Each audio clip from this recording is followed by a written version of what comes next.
মালদ্বীপ এশিয়ার মধ্যে সবচেয়ে ছোট দেশ মালদ্বীপ। প্রাকৃতিক সৌন্দর্যে ভরা এই দ্বীপ দেশটি ভারত মহাসাগরের মুক্তা নামে পরিচিত।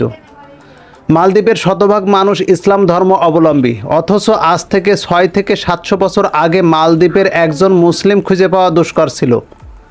সে সময় মালদ্বীপের 99% মানুষ হিন্দু অথবা বৌদ্ধ ধর্মের অনুসারী ছিল, কিন্তু কালের পরিক্রমায় দেশটি এখন শতভাগ মুসলিম দেশে পরিণত হয়েছে। দক্ষিণ এশিয়ার মধ্যে মালদ্বীপ একমাত্র দেশ যেখানে মুসলিম হওয়া ছাড়া নাগরিকত্ব গ্রহণ করা হয় না। মালদ্বীপের 2018 সালে নতুন সংবিধান অনুযায়ী কোনো ব্যক্তি মালদ্বীপের নাগরিকত্ব গ্রহণ করতে হলে তাকে অবশ্যই প্রথমে ইসলাম ধর্ম গ্রহণ করতে হবে।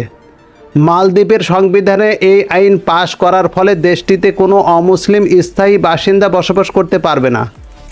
মালদ্বীপের আইনে ইসলামী শরিয়া আইনের সুস্পষ্ট প্রভাব রয়েছে। মালদ্বীপের অর্থনীতি পর্যটক নির্ভর হলেও দেশটির অধিকাংশ দ্বীপে পর্যটকদের জন্য বিকিনি পরা কিংবা মদ পান করা নিষিদ্ধ। মালদ্বীপে 1200 এর অধিক ছোট বড় দ্বীপ রয়েছে। এসব দ্বীপের অধিকাংশই কোনো মানব বসতি নেই। মালদ্বীপের প্রধানত 2 ধরনের দ্বীপ রয়েছে, একটি হচ্ছে পাবলিক দ্বীপ আর অন্যটি হচ্ছে প্রাইভেট দ্বীপ।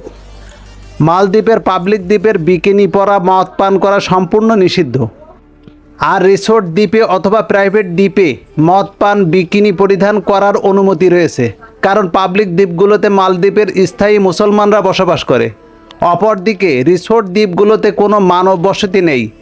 রিসোর্ট দ্বীপগুলো শুধুমাত্র পর্যটকদের বিনোদনের জন্য তৈরি করা। মালদ্বীপের মোট জিপিডির 70% বেশি আসে পর্যটন শিল্প থেকে। প্রতি বছর ইউরোপ ও আমেরিকা থেকে লক্ষ লক্ষ পর্যটক দেশটিতে ভ্রমণ করতে আসে। ইউরোপ ও আমেরিকা থেকে বেড়াতে আসা এইসব পর্যটকরা মালদ্বীপের ইসলামের সংস্কৃতি দেখে নিজে থেকেই ইসলাম গ্রহণে আগ্রহী হয়। মালদ্বীপ খুবই শান্তিপ্রিয় একটি দেশ। দেশটির মানুষ পর্যটকদের ব্যাপারে খুবই আন্তরিক। আজ থেকে কয়েক শত বছর আগেও মালদ্বীপে ইসলামের কোনো অস্তিত্ব ছিল না, কিন্তু মাত্র কয়েক শতাব্দীর মধ্যে মালদ্বীপে ইসলাম বিদ্যুতের গতিতে ছড়িয়ে পড়ে।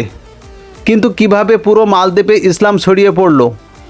মালদ্বীপে ইসলাম প্রচার সম্পর্কে জানতে হলে আমাদের একটু পেছনে ফিরে যেতে হবে। মালদ্বীপের মানুষ ইসলাম গ্রহণের পেছনে রয়েছে অলৌকিক এক ঘটনা।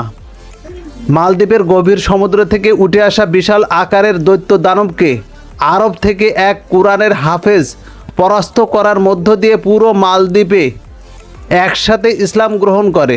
আর মালদ্বীপের মানুষের ইসলাম গ্রহণের অলৌকিক এই কাহিনী আপনি শুনলে আপনার গায়ের লোম খাড়া দিয়ে উঠবে।